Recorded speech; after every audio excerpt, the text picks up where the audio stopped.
ये वीडियो उन लोगों के लिए है जो ये समझ रहे हैं कि नया कानून जो किसानों के लिए बनाया गया है उसका नुकसान सिर्फ किसान को होगा।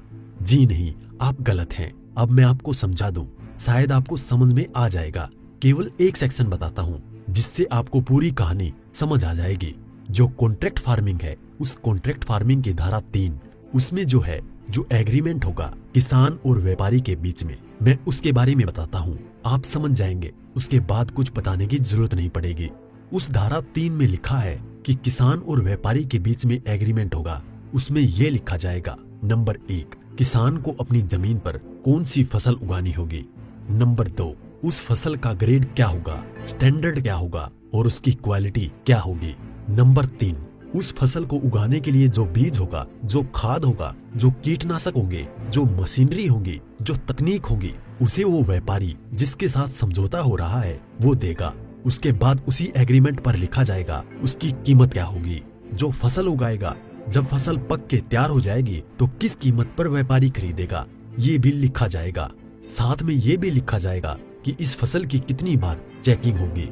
तो बोते समय जब फसल बढ़ रही होगी उस समय, और जब फसल कट के व्यापारी खरीदेगा उस समय, 3 समय उसकी चेकिंग होगी। अब मैं आपको समझाता हूँ एक बहुत मोटे से उदाहरण से। समझो, ये मानिए कि इस कानून के हिसाब से पूरे देश की जमीन, पूरे देश के जो किसानों के पास जमीन है, उसका जो व्यापारी है उनसे एग्रीमेंट हो गया। व्यापारियों से एग्रीमेंट होने के बाद सारी जो फसल है वो कहाँ जाएगी, व्यापारी के घर में। इसका मतलब ये हुआ कि सरकार के पास खरीदने के लिए एक दाना नहीं बचेगा। सारी की सारी फसल व्यापारी खरीद के ले जाएगा। और व्यापारी कितनी फसल खरीद सकता है, पहले उस पर प्रतिबंधता थी। अब आवश्यक पशु अधिनियम से वो बैरिकेड हटा दिए गए हैं। यानी कि जो एक लगा रखा था बैरियर कि इससे ज्यादा नहीं खरीद सकते, लिमिट लगा रखी थी, लिमिट को खत्म कर दी। इसका मतलब व्यापारी जितनी चाहे फसल खरीद के अपने गोदाम में रख सकता है। अब मानिए कि पूरी फसल किसान से व्यापारी के घर चली गई, तो आप थोड़ा सा पीछे आइए। 2013 में इस सरकार ने संसद में कानून बनाया था इस देश के गरीब लोगों के लिए।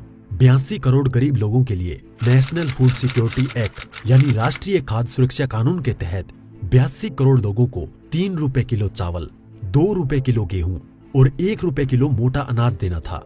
अब मैं आपसे सवाल पूछता हूँ, अब समझिए, आप सब कुछ जब सारा अनाज व्यापारियों के पास चला गया, सरकार के पास कुछ नहीं है, तो सरकार इन 82 करोड़ लोगों को कहां से अनाज दिलाएगी, पहले तो ये बताएं।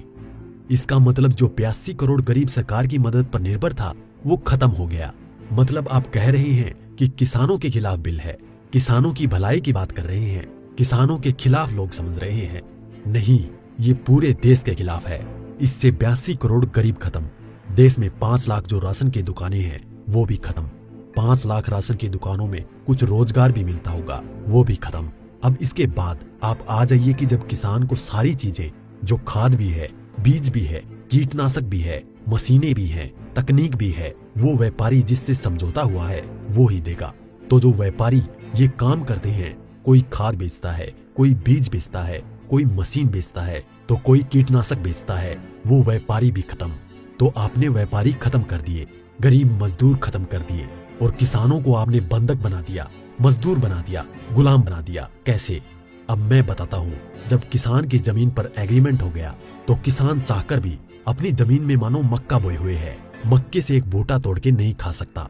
आज की तारीख में तो खेत में जाओ और एक नहीं 10, 20, 50 जितने बूटे तोड़ के खाने हैं खाओ, खूब सेक के रिश्तेदारों को भी ले जाओ। साथ में गन्ना अगर बो रखा है, एक गन्ना नहीं खा सकता। क्यों? क्योंकि व्यापारी से समझौता है। अगर एक गन्ना टूट लिया तो फिर उसके बाद व्यापारी से लड़ते रहो, आप एसडीएम के यहाँ, एडीएम के यहाँ। मतलब ये है कि अपनी ही जमीन पर किसान अपने लिए, अपने बच्चों के लिए अगर मन करता है, जो फसल किसानों ने उगाई है, किसानों की मेहनत है, उसमें से एक दाना नहीं ले सकता। ऐसे कानून का क्या करेगा किसान? और इस कानून ने व्यापारी खत्म कर दिया, इस कानून ने मजदूर खत्म कर दिया, और साथ में जो किसान है, किसान को इतनी भी मोहलत नहीं दी गई। आज की तारीख में तो किसान किसी भी जगह से दूर जाकर, यहाँ से ठीक नहीं मिला तो वहां से ले, वहां नहीं मिला तो वहां से ले, यहाँ से कम नहीं मिला तो यहाँ से ले। खाद और बीज अपनी मर्जी से ले सकता है, इसके बाद नहीं, इसके बाद तो व्यापारी ही देगा। इसका मतलब ये हुआ कि चंद व्यापारियों के हाथ में पूरा देश जाने वाला है। और जब व्यापारी के साथ में समझौता हो गया तो कोई भी बैंक किसान को लोन नहीं देगा। इसका मतलब ये हुआ कि अगर उसे पैसे चाहिए किससे लेगा? एक ही रास्ता बचा है, उस व्यापारी से। तो सरकार कहती है कि जमीन नहीं जाएगी, तो ऐसे जाएगी जमीन। और उसी व्यापारी से जब वो कर्जा लेगा, धीरे धीरे कर्जा बढ़ता चला जाएगा और कर्जा बढ़ता चला जाएगा, व्यापारी का ब्याज बढ़ता चला जाएगा। लिहाजा जो किसान है अपनी ही जमीन उस व्यापारी को बेचने पर मजबूर हो जाएगा। अब थोड़ा सा पीछे जाओ, आपको ले जाता हूँ 1947 से पहले। उस समय क्या था? इस देश में जो साहूकार होते थे वो ऐसे ही करते थे। किसान को पैसा दिया, वो पैसे पे इतना ब्याज पर ब्याज पर ब्याज पर ब्याज किसान की पीढ़ियां गुजर जाती थी, कर्ज नहीं उतरता था और सारी जमीन जो है वो साहूकार के यहाँ पे चली जाती थी। मदर इंडिया और धर्मेंद्र जी की गुलामी जैसी फिल्में देखें आप। और अगर पढ़ना हो तो गोदान पढ़ो मुंशी प्रेमचंद जी की। पहले वो अपनी ही जमीन पर बंधुआ मजदूर बनेगा, उसके बाद में अपनी ही जमीन बेच जाएगा। ये है इस कानून का परिणाम जो आगे तक नजर आता है। इसलिए ये कानून पूरे देश को तबाह करने वाला है। अब एक चीज और रह गई, उसे भी बता दूं। जो मध्यम वर्ग के लोग जो आज रोटी खा रहे हैं, जब व्यापारी सारा अनाज अपने गोदामों में बंद कर लेगा तो वो जो आज उसने लिया जिस दाम पे उससे 6 गुना 7 गुना 8 गुना दाम पर बेचेगा। तो जो मध्यम वर्ग के लोग जो घरों में बैठे हैं उनको इस आंदोलन में बाहर आना चाहिए।